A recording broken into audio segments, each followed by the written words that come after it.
volunteers asked us to analyze a problem we see in our community. Since we all chose road safety as our concern, we were grouped together. The main intersection that we focused our avenue because died there once because of a see over her big. If there would tell them would it when to go and these kinds of accidents wouldn't happen. We also noticed that some people don't go the speed limit. We contacted a local sheriff who said that the speed limit in school zones is 25 miles per hour. Along with speeding, some people don't stop at the stop sign at Kelly and PLRC. The crossing guard will be stationed between 7:30 and 2:05 when the first, second, and third graders get out of when the 4th and 5th graders get out of school and walk home. A crossing guard would be cost virtually nothing and help lots of people. So why not ask for volunteers to help At the crossing guard.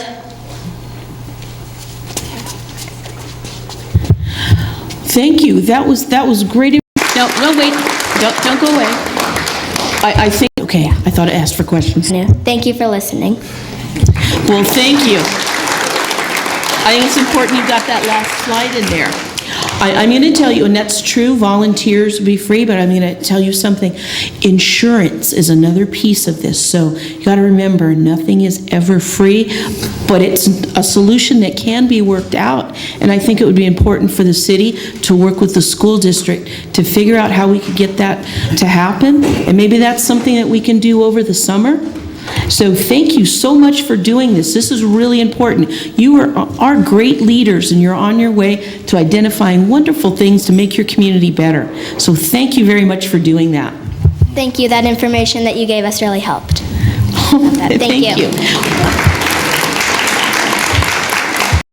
Yeah, may I make a brief comment, a little history lesson to these great leaders? When Hatch School was built, believe it or not, it was for 7th and 8th grade, and I was the first graduating class from Hatch in 1959. And we did have a debate, believe it or not, with leadership, and it was about oil and electricity. How did I just remember that? But things haven't changed, but great leaders started out of Hatch, see? So congratulations, you leaders. You'll be up here someday. Now we have our next group, and I think we have two groups. Was there another group that wanted to speak? Yep, we'd like to invite up our the homelessness group, Natalie Kurthoys, Ashley Malarkey, and Tiffany Gonzalez. Nuri.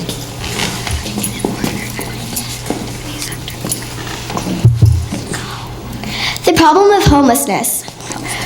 What we want to see happen.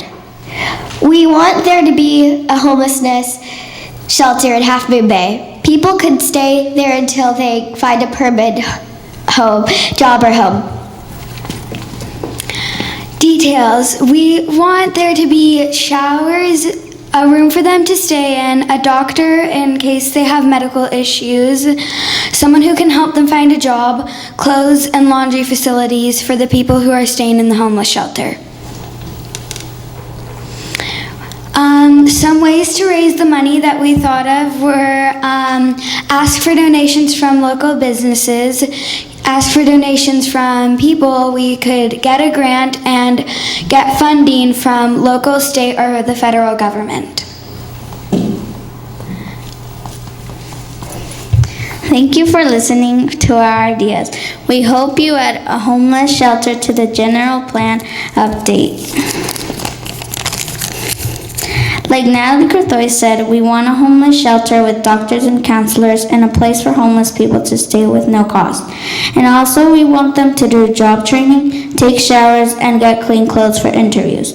So thank you for helping our dream come true.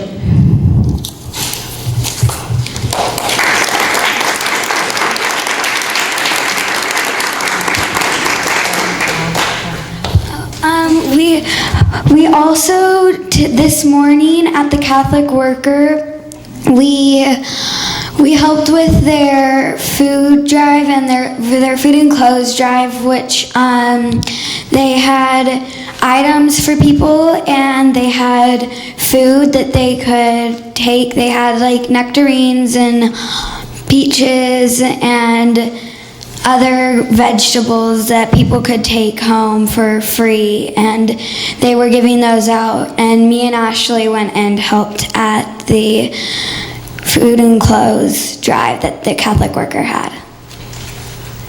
It was definitely a great experience because you think of these people, how unfortunate they are, but in reality, they're actually just the same as you. It was a great experience to give these people clothes, food, and I enjoyed being there. Thank you. Well, thank you. Now, some of the things that you mentioned are really important, and I'm glad. I was going to mention the Catholic Workers charity, so I'm glad you'd had the opportunity to work with them. We've also got something that's in the community now with part of the county that we hadn't had before. It's called the HOT Team, and that's initials that stand for Homeless Outreach Team. And they come in and help some of the people here. But some other things you guys could do. You know when you stay in a hotel and you get those little shampoos and those little soaps? If you save those when you go to the hotel, and you can bring them because they're not big, and that's a great thing to give to people who don't have homes. You share and collect them. Maybe next year at school you could start a pile and gather all those for when people stay in hotels and don't use those. You've done a wonderful job at reaching out, and your compassion too to help people is very important. So we're also proud of you. Thank you so much for doing this.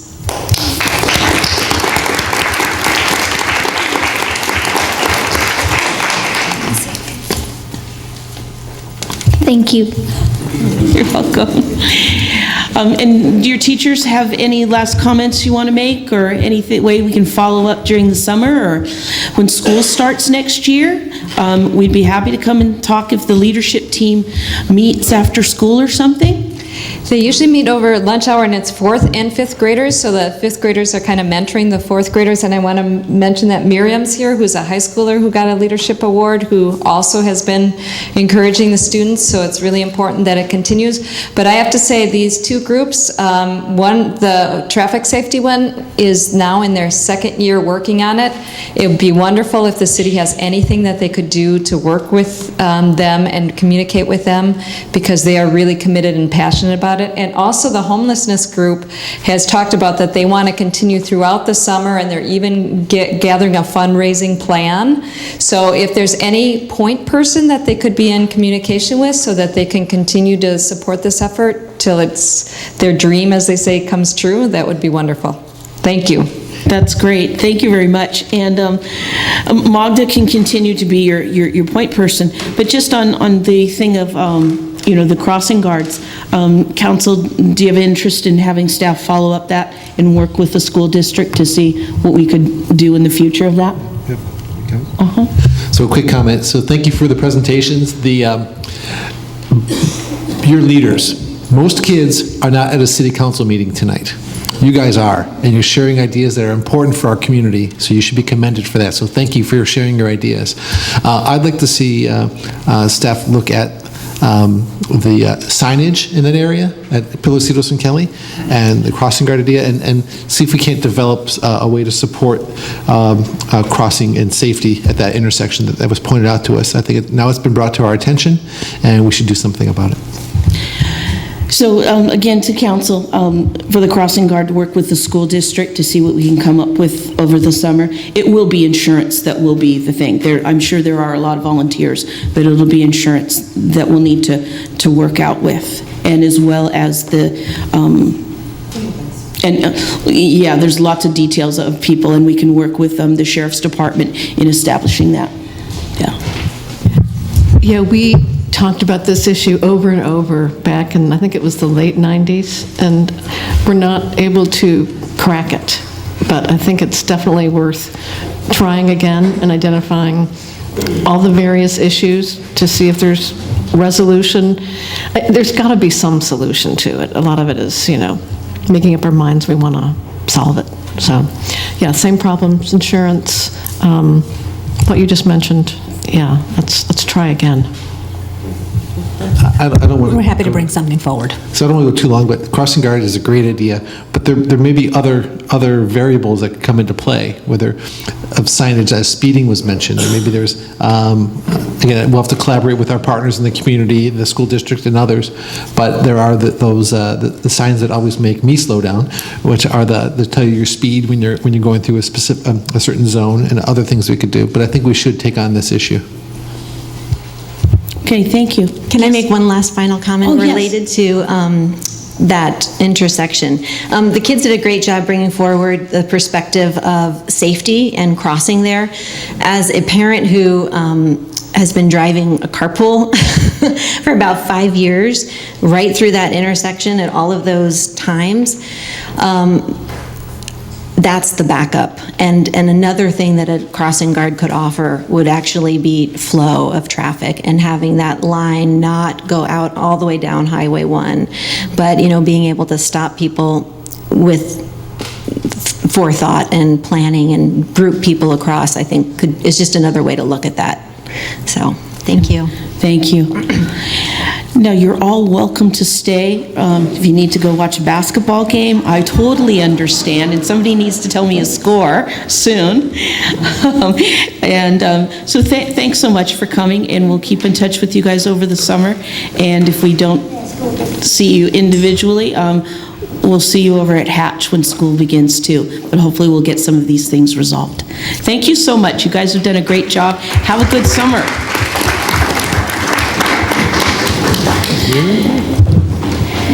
And it is Parks and Recreation Month coming up. Youth Summit Report. Yeah. Shahrzad, yes. Now our Youth Summit Report will be by Shahrzad. Thank you. 5 warriors ahead. Put some pictures up. So and I'd like to first start by thanking some of the organizations that were really a part of it. And a big thank you goes to the City of Half Moon Bay and City Council for actually helping make this happen. The second one is the San Mateo County Sheriff's Office, Lieutenant John help oversee the whole thing. Korea Unified School District, and I have to say our lunch lady, Sandra, she really came to the rescue and she was fantastic. Safe Route to Schools, Carlene this is her second year working with us and has been a really great partnership and collaboration. San Mateo County Sheriff's Activities League, Boys and Girls Club of the Coast Side, Half Moon Bay Lions, and the FBI. These are some of the sponsors that were the groups that helped put this on. Some of the raffles we were able to give away were custom bike and helmet, a very cool Soul Republic headphones. We have a Samsung Chromebook and mini iPad, with gift certificates for restaurants and goodie bags for the kids, shirts. It was a really fantastic giveaways for the kids, and really pretty much a lot of people walked away with something that day. So our speakers of the day, we started out with Sean Chase, Deputy Chase with the San Mateo County Sheriff's Office, and he had a panel of high school students from Pilarcitos High School and talk about their experiences with high school, what to do and not to do, and it was really, one of the speakers just broke down crying. It was so emotional, and we were lucky enough to tape the whole thing, and it's online and available for you to hear on our local radio station website, 1710 AM. So it's just so dynamic. It was really great having the kids talking to the kids. We had Special Agent Chris Calderon from the FBI Cyber Division talking to the kids about cyber safety. Lunchtime programming, we had our Half Moon Bay High School principal, Ron Campagna, with a panel of kids talking about, you know, AP classes, sports, what to do and not to do. This was a transitional focus from 8th grade to 9th grade, from junior high to high school. How do we help transition the kids? What kind of support? It's wonderful to see the future leaders, and it's great that their schools are developing them. And one of our goals was that we brought, the first photo that you saw was a group of high school kids. So we had almost 100 high school kids this year that came down to participate in the event, and they worked as mentors. So it was, you know, the first year of the Youth Summit, there was a lot, as you guys were all there was a lot of adults talking to kids. As the Youth Summit's evolving, we have more kids talking to kids, youth mentoring youth, and it was fantastic. So with the help of Ron Campagna and David, David was really great, instrumental with bringing some of the kids down. We were able to do a 10-to-1 ratio. So every 10 junior high student had one high school mentor, and sometimes it was even more, just to hang out with them, just to talk to them and kind of show them the ropes. Then we had a high school club jam. So we brought the clubs down to show the kids, these are what's available this summer. Not only this summer, but when you get up to the high school, these are the clubs you can join. Which last year we got such great feedback that, wow, we've never had so many, you know, new 9th grade attendees to these clubs. Well, because they knew about it. So some of the Club Jams participants were the Art Club, Big Sister, Little Sister, California Scholarship Federation, French Club, Interact, Mock Trial, Six Man, and Surf Club. So these were some of the ones that were present. As you know, last year was our first year, so there was a little bit of hype. This year, the kids were like, oh, we loved it last year. We loved being part of it, and we heard some great feedback. They're looking forward to participating again next year, and we took care of our high school kids. We gave them some great swag, gave them a backpack, and some speakers, Wi-Fi speakers, Bluetooth speakers, so it was fantastic. They loved it. Just to say thank you, because it is around finals time, and we did take most of their day. So they left at 10:30 in the morning and spent the rest of the day at Cunha. So we really did realize that was a big sacrifice on their part. And then on the outside, we had a climbing wall. We had a Meet the FBI station. We had Meet the U.S. Marshal's Office station. Thank you to the David Siegel and Marshal Don O'Keefe, who also came down, sends his hello, and he was there to support the event. And Cameron did ice cream floats, and we can't thank the Lions enough for their continued over 300 members with their fantastic hot dogs. And it was really great. We had the city staff there. Thank you so much to Alex, to Magda, to Dante. They came down. We helped put them to work. Thank you, Farmer John, for being down there.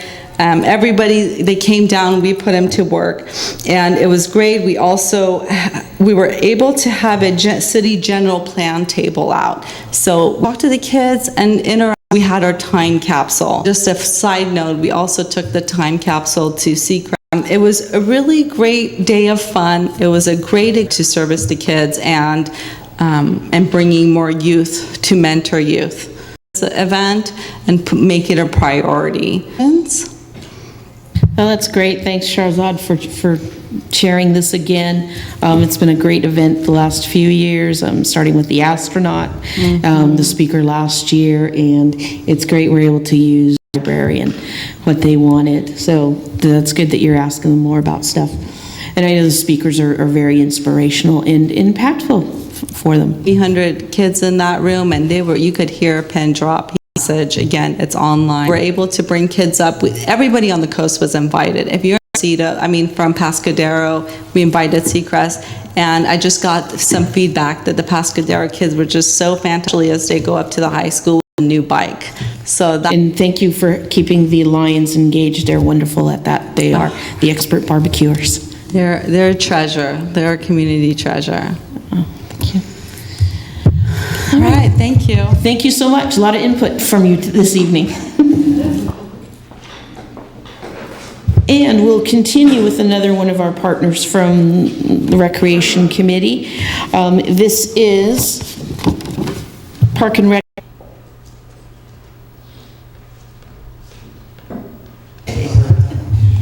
As Park and Rec Month, and Park and Recreation programs foster human development, help facilitates community problem solving, and thousands of parks and recs provide. So we're happy to present. Thank you so much. On behalf of all of the committee members for Parks and Recreation, we thank you. And we also thank you for the very productive meeting that we had tonight and for your great input. And we look forward to making it a better year than ever. Thanks so much. Thank you, Marcia. Now to announcements of community activities. Just have one quick one that's going on tomorrow night. This is a benefit for Coastside Hope. It's their annual barbecue. It's from 5 to 8 out at the Mavericks Event Center. It's only $10. And, oh no, it's not. Sorry, you saved $10. Charzot, it's 40. There's live music, a silent auction, a big barbecue benefit. All right, hearing none. And refreshed and tanned. Yeah. Good to have you back. Vice Mayor Kowal. Special meeting where we reviewed our recruiting for our interim general manager and Thank you. Councilmember Muller. I'll go gingerly here for them. They did a good job, a lot of generous people and a lot of, also you wonder what the regional water permit for San Mateo. I brought this to share with staff. I had to recuse, so I didn't even sit in a room for 8 hours, but anyhow, the hour to communicate their interests and comments directly to the board. I think that may take another quick personal note for anniversaries. It was my wedding anniversary Sunday, but we kept working. But tomorrow morning, 1963, and Silvio Medina, my those 52 years ago, or no, yeah, 52 years, huh? Anyway, so that's in memory of all. Thank you. Councilmember Reddick. Yes, I missed Tippecop, unfortunately, but I did attend the San Francisco Airport community update on a new traffic. Had planes coming in from the city, shifted the arrival there, and there were approximately, it's pretty much nonstop, like every 30 seconds or so.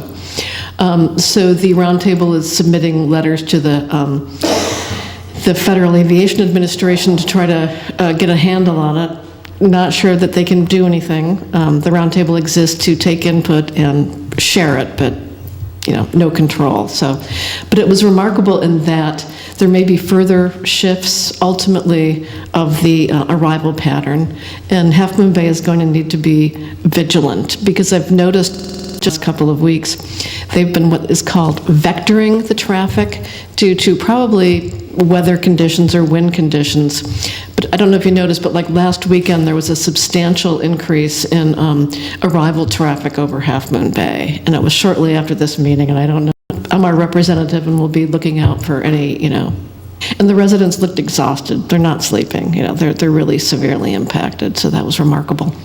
I attended the Senior Co-Sider Senior Home Rehab Day in Kenyatta Cove doing gardening for 3 or 4 hours. We had a great team. It was actually fun.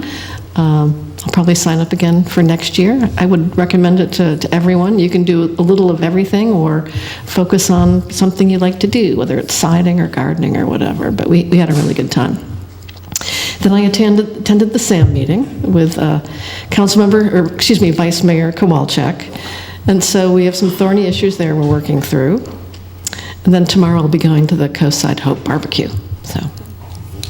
Thank you. And to follow up with your planes, I did notice there were more. There's an app called Plane Finder, so it can identify the plane that's flying over you. It tells you the flight number, and you can find out when it's scheduled to land. But I had noticed there was a lot more, and I think it was due to weather. Every now and then we have that, but I can understand how Santa Cruz residents are upset. I attended a sea level rise kickoff meeting with the county. Congresswoman Spear literally kicked it off. working with all of the cities to mitigating, say, sea level rise. We are, because obviously those folks have a lot of experience, has funded this, and Jill Ekis, who is working on our pop-up neighborhood meetings, was a presenter in that too, and presented some of the things going on the coast. Also went to Disaster Preparedness Day at the fairgrounds. Always important, make sure you have 3 days of supplies and water for your family and for your pets too, just in case power or anything goes out. That's the big stressor. It's not 1 day. 3. Go to the opening of Diane Costello's photography business called Fog Dog. She takes wonderful pictures of people, but also specializes in portraits in pets. And Diane has just opened up at the Spanish Town Shop on 92. And that whole venue, the owners are reinvigorating it. There's some new shops. Definitely check it out in there. There's a record store, some new antique stores, and say hello to Diane in her shop. She took our photographs earlier this evening. And that was a busy day because I also played softball with the Big Wave Challenger team, and that was the closing day of Little League season, and the kids were just real fun. So shout out to Cassie and all of my little friends on that softball team. We did have a library JPA meeting, and they've kicked off throughout the whole, have a selection of books that they can, 40 youth that were working at the library to help out. And last at the CCAG meeting, we did have a presentation by the SF Bay Water Board, Municipal Regional Stormwater for NPDES permitting. That was very prevalent. Again, the stormwater, the flooding and control, and what we can do. Some things that really wipe out a neighborhood. Recycle Works class. This is energy efficiency, and what this for water control. But when we had the facilitators over there and I showed them the farmers market, we thought we've got to come to the farmers market information on how to be more. My updates now, and we'll go now to city manager for, I had feedback from several people who attended the Sea Level Rise Symposium who said very good things about Jill Ekis. So our staff. So I just wanted to share that. They liked her presentation. Yeah, she's been great, and she's been wonderful for the pop-up neighborhood meetings, and I think we have a couple more left. Maybe the city manager can talk about that, but I know Deborah has attended a couple of those as well as myself, and they've been really good for getting information specifically for the people in specific neighborhoods. Everyone's got a different set of concerns, so it's been great information for us. And next we'll hear from city manager. Great. Thank you very much, Madam Mayor. A couple of reports I'd like to ask from our interim community development director, John Dowdy, who can provide an update on Pilarcitos Bridge and MacDutra Park Plaza, and perhaps he can give us an update too on the neighborhood pop-up meetings. I think we've got maybe 3 or so left. Thank you. Follow the directions. John Dowdy, thank you for letting me have the opportunity to be the interim community leaving. So, but we're moving forward. With regard to Pilarcitos, I am happy to announce that today we had our concurrence letter from National Marine Fisheries Service. We understand that a similar letter is in the works for signature at U.S. Fish and Wildlife Service.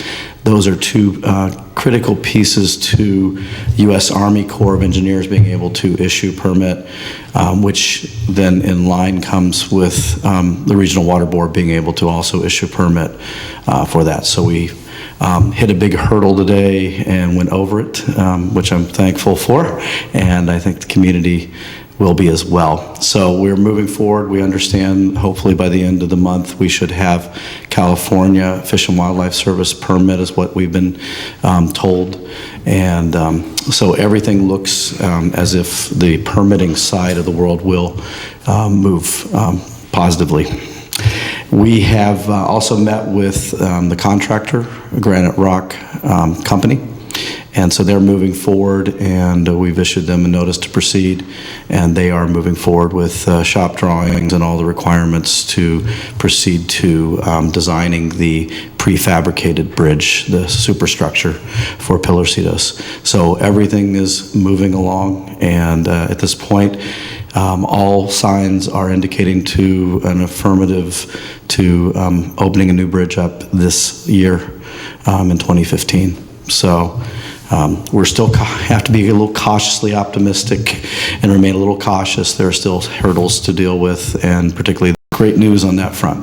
Mac Dutra is working very hard. JJR has been working out there, and if you see, there's going to be new pouring of the concrete, and the stage is up, and the seat wall is up, and the rock is going in for the subgrade for the pavers. So everybody is working vigilantly and diligently to try to meet the 1st of July.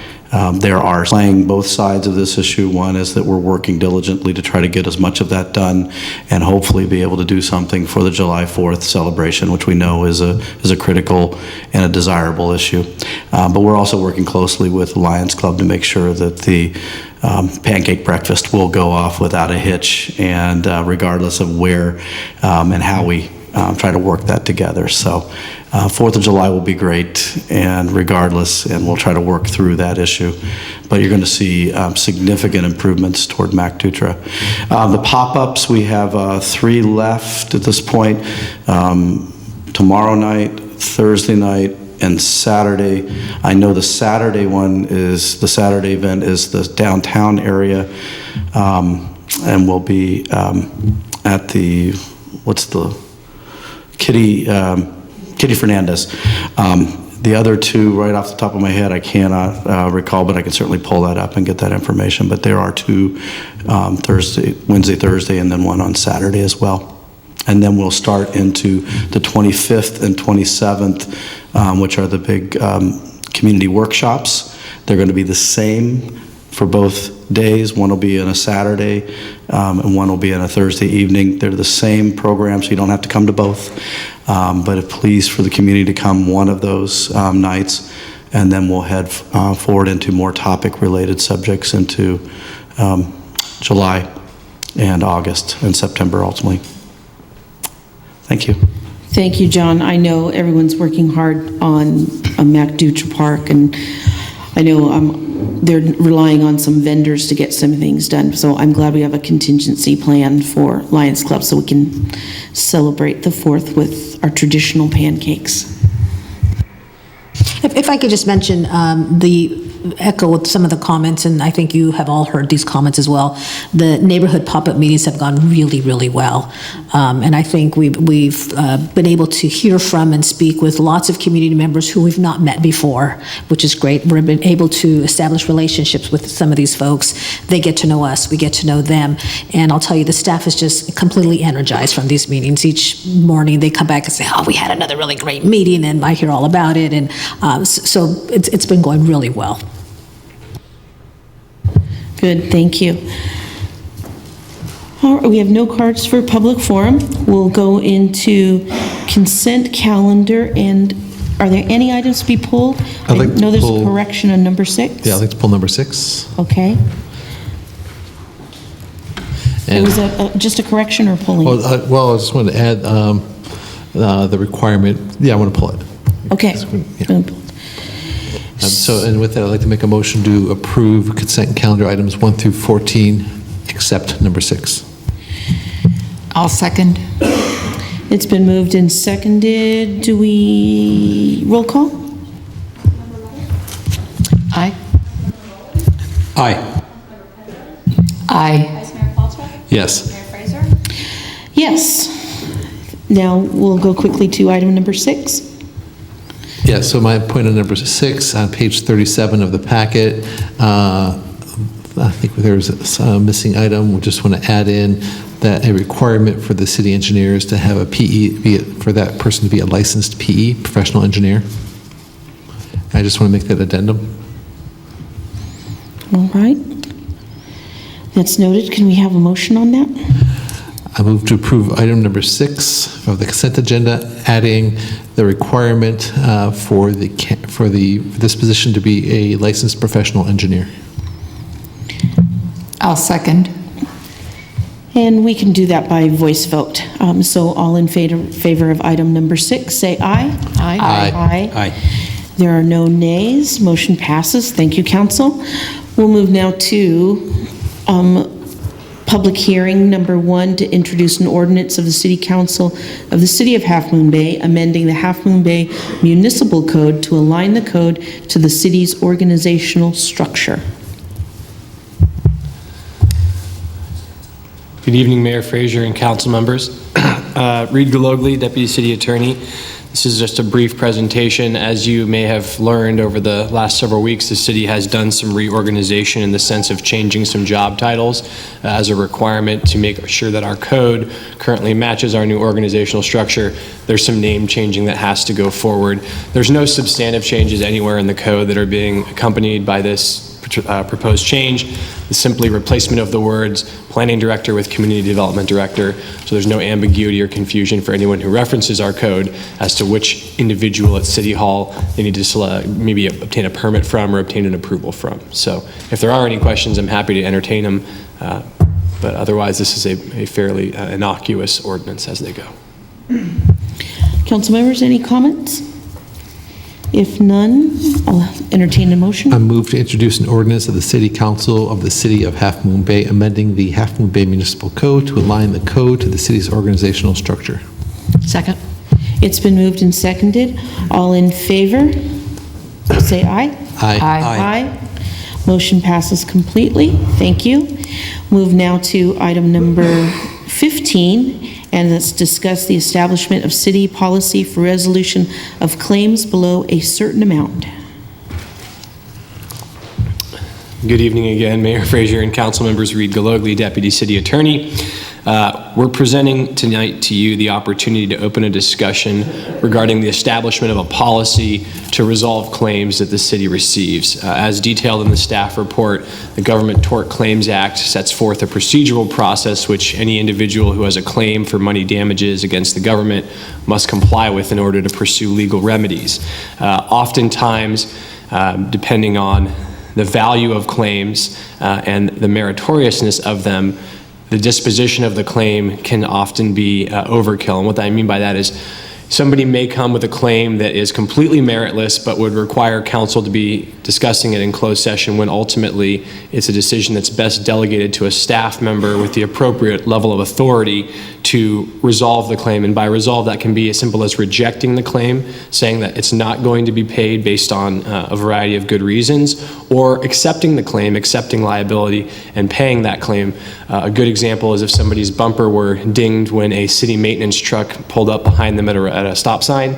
That would be a meritorious claim, and we would want to replace the bumper. We wouldn't want to delay that claim, have it brought to council, have the individual who suffered damages wait for the next council meeting. Obviously, you guys have gone on break before. You can appreciate that would be a long time for somebody to wait. So there are many cities out there that have established policies, and they're all different, and they allow a person with the appropriate authority, and that can be whoever city council decides it is. It can be the city manager, the city attorney, a city risk manager in cities that have that position. But you can determine the limits of settlement or rejection. So, for example, it might be useful to say any claims that are below a $10,000 value, right, below a small claims limit, will allow city staff, whoever that person is, the city manager's office, to reject and to accept such claims, so that the city attorney or the city manager can then say, based on statutory immunity, we're going to reject the claim and we're not going to trouble council with it, or based upon the good merit to the claim, we're going to resolve it. It's a low value figure and it swiftly and efficiently resolves the issue. Conversely, you can set those limits in a different way. You can say we want all claims that are going to be rejected brought to us for the opportunity to consider, but claims that are going to be resolved less than $10,000, go forth and settle those on your own. I've attached a couple attachments which explain to you that different cities of different populations have different thresholds they use to settle the cases. And what you're seeing there is payment amount. Attorney or city manager, the full limit, rejection or commissioner going on with the city. So working with Yulia Carter, our finance director, we were able to pull up our ABAG summary. I don't have copies for all of you now, but what I can represent to you, and I can obviously pass these around, we'll make them available at some point if we do so, is that the city has about 3 to 4 claims a year and they're not high-value claims. In the last 5 years, we've averaged about 4 a year, and they range from my example of having a car dinged by a city maintenance truck, to a trip and fall on the coastal trail, to a trip and fall on the sidewalk.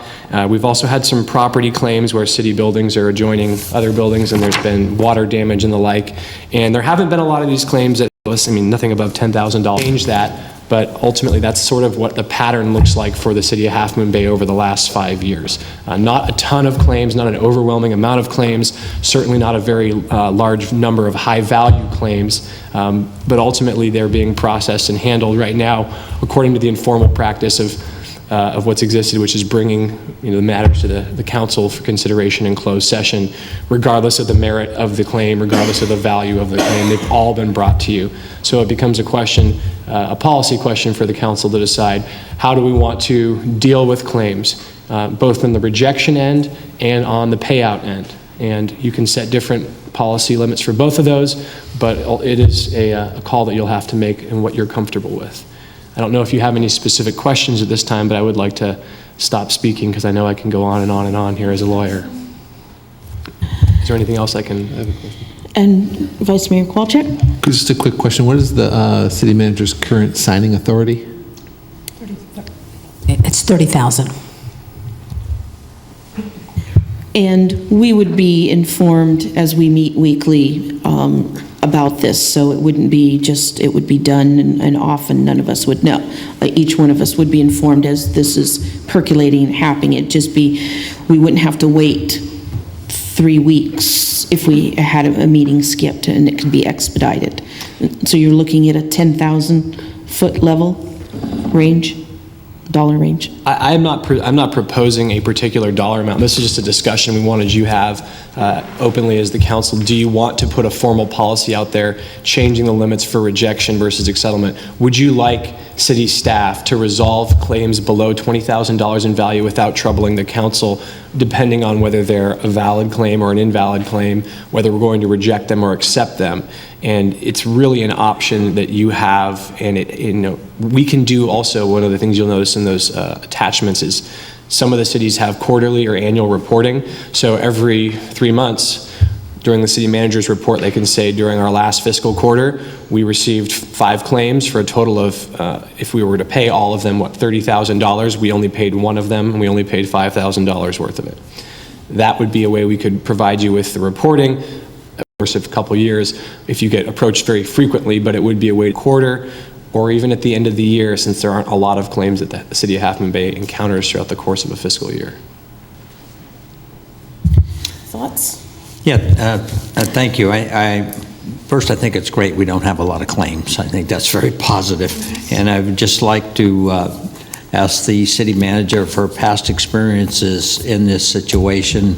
Have this in cities, and pretty typical as Reed stations. We don't have to have the closed session claim, but that way we can keep you abreast. Yeah, and I think, from my experience, it looks like it's pretty consistent. The city manager and the city attorneys work pretty close together. So attorney, but I think city attorney is very valuable in that process. Every quarter have an aggregate of what's happening? Is that something council's interested in?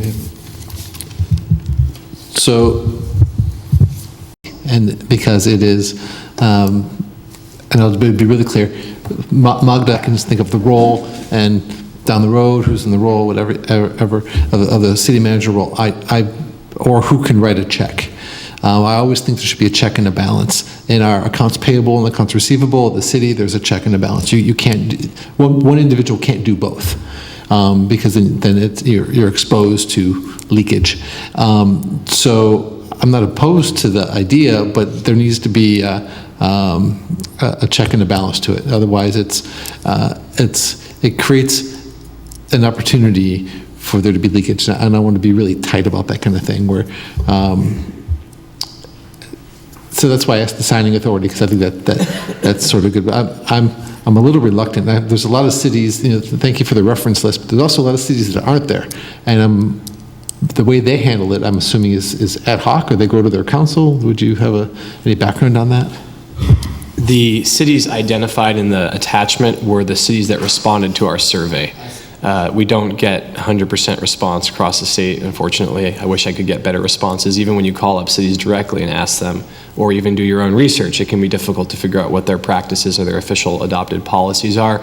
This was a request that I made of a number of different cities. This was the response that I got. But to answer your question, yes, there are cities that don't have a settlement limit that they grant authority to a city manager or a city attorney to resolve claims. They always have them presented to council. That's probably the practice for much smaller cities. I think, Half Moon Bay is a small city in terms of its population, but when you get into the 5,000s, the 3,000 range, those cases, they have so few claims that, and perhaps so few things going on in terms of what's going on in their cities that they want to have more items brought to council because they don't have a full plate all the time. I think you guys have a lot going on in the city of Half Moon Bay, but that's not to belie your concerns that you want to treat each claim the same and have it presented to council for an opportunity for consideration for rejection or perhaps payment if appropriate. Thank you. So I've expressed my concern, but or my not really concern, just a sort of a philosophy I have. I think I might be supportive of it if it coincided with if a claim is paid, the council is informed. I don't want to wait a quarter or a month or a day. I think that it can go hand in hand, and because you could see how it could easily unravel, right? For us to know each. Yeah. I was asking us to know each week as you're developing this, that you're doing this. If we decide that up to $10,000, so you're telling this, and then this gets just aggregated and like printed out, but that we're informed the whole time. Yeah, I actually share Vice Mayor Kowalczyk's concern about checks and balances. And I also noticed that there were, hundreds of cities not mentioned here, as you did. So, what did they do? It sounds like from our claim history that there's not much of a problem there. So I don't even know if we have to go here just based on our claims history. I certainly wouldn't want to give signing authority and then have it outsourced to a contractor, to resolve. Sometimes that's what cities do. I did a little research, so I wouldn't want to have this result in consultant contracts to resolve for sure. So I think, I'd be willing to do it on a trial basis, but I was thinking that, I noticed the small cities here have about $10,000 and have monthly or quarterly reporting. So I'd be willing to stretch and go to $10,000 in monthly reporting as a start, but I agree with the mayor that we should be notified as on an ongoing basis of what's happening, because there's always the opportunity for politics to enter in, for people to be accused of playing, favorites, or, I'm your enemy, you're doing this because, I made you angry in some other event. So that's another reason why checks and balances are really important, that there are more eyes on the situation and a little more, transparency, or as much as transparency as we can have, with an item that might be potential litigation. So that's kind of where I'm going with this. Thanks for that information, by the way. I know I asked my question very late in the afternoon, and you responded, so thanks very much. Any other discussion on this? One thing that we might offer as a discussion point would be, in order to guard against the very concerns that you've expressed here of checks and balances, to put a policy forward that allows the city management to, at a staff level, reject claims, but to not pay them unless it's brought to council. That would be useful because there are a number of times that the city receives pretty routinely claims for which we have immunity and which don't really merit a discussion. That being the case, it's always the council's discretion whether it wants to have that discussion. I just wanted to offer that up there because that's a pragmatic thing. We do encounter that more frequently. That's good. That's really good. Thank you for adding that. Yeah. Just to wear us down on that. Yeah. I'm in agreement with that. Yeah, that makes sense. Okay, I think we've got some nodding heads. So this would come back to us in a formal, because this is just a first discussion on this. And it sounds like the direction that council wants is for a resolution that embodies a policy where city staff may reject claims of $15,000. And then anything that's paid, regardless of the value, I'm unclear, please draw the lines for me. I'd be most comfortable there. Okay, it looks like everybody's comfortable with that.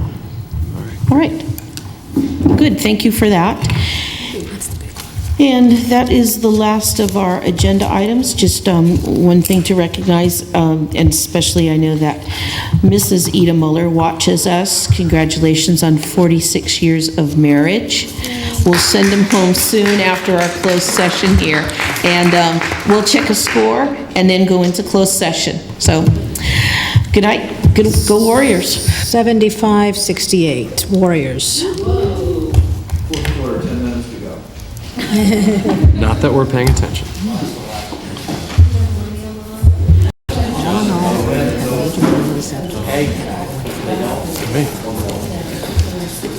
Just continue to be professional and don't take sides. Hey, if you guys want to keep it going.